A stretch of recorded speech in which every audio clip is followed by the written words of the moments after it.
ভারতে বসে রাজনৈতিক কর্মকাণ্ড চালানোর অনুমতি নেই শেখ হাসিনার, বললেন মোদী সরকার।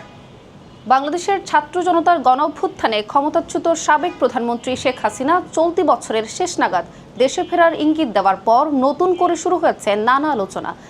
এমন পরিস্থিতিতে ভারতের কেন্দ্রীয় মোদী সরকার সংসদীয় কমিটিকে স্পষ্টভাবে জানিয়েছে, ভারতে অবস্থান করে শেখ হাসিনার কোনো রাজনৈতিক কর্মকাণ্ড পরিচালনার অনুমতি নেই।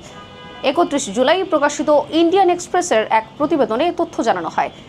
প্রতিবেদনে বলা হয়, ভারতের পররাষ্ট্র মন্ত্রণালয় সংসদীয় কমিটিকে জানিয়েছে, ঢাকা থেকে পাঠানো শেখ হাসিনার প্রত্যর্পণ সংক্রান্ত অনুরোধ ভারতের প্রচলিত আইন ও নির্ধারিত প্রক্রিয়া অনুযায়ী সংশ্লিষ্ট কর্তৃপক্ষ পর্যালোচনা করছে।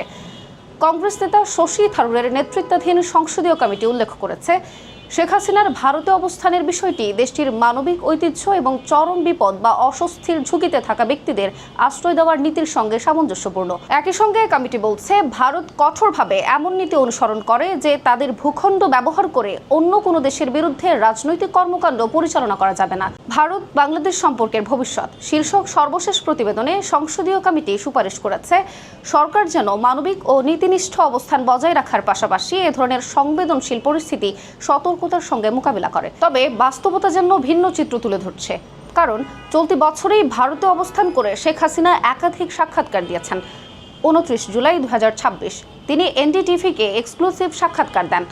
এরপর ১০ জুলাই ২০২৬ রয়টার্সকেও টেলিফোনের সাক্ষাৎকার দেন। এছাড়া ২০২৫ সালের নভেম্বরে ইন্ডিয়া টুডেকে শেখ হাসিনার একটি এক্সক্লুসিভ সাক্ষাৎকার প্রকাশ করে। পাশাপাশি নিয়মিতই সামাজিক যোগাযোগ মাধ্যমে তার বিভিন্ন অডিও ভিডিও ভাইরাল হতে দেখা যায়। একদিকে মোদী সরকার বলছে, ভারতে বসে কোনো রাজনৈতিক কর্মকাণ্ড পরিচালনার অনুমতি নেই। অন্যদিকে শেখ হাসিনার সাক্ষাৎকার, বক্তব্য ও অডিও বার্তা নিয়মিতই প্রকাশ্যে আসছে। বিশ্লেষকদের মতে, একটি দেশের আশ্রয় থেকে সেই দেশের নিয়মনীতি অমান্য করে রাজনৈতিক কর্মকাণ্ড চালিয়ে যাওয়া যেমন সহজ নয়, তেমনি শেখ হাসিনা যে সেখান থেকেই নিরাপদে বিভিন্ন রাজনৈতিক বার্তা দিচ্ছেন, এমন আলোচনাও রয়েছে। ফলে শেখ হাসিনাকে ঘিরে ভারতে ঘোষিত নীতির বাস্তব প্রয়োগ কতটা স্বচ্ছ, সেই প্রশ্নও সামনে এসেছে।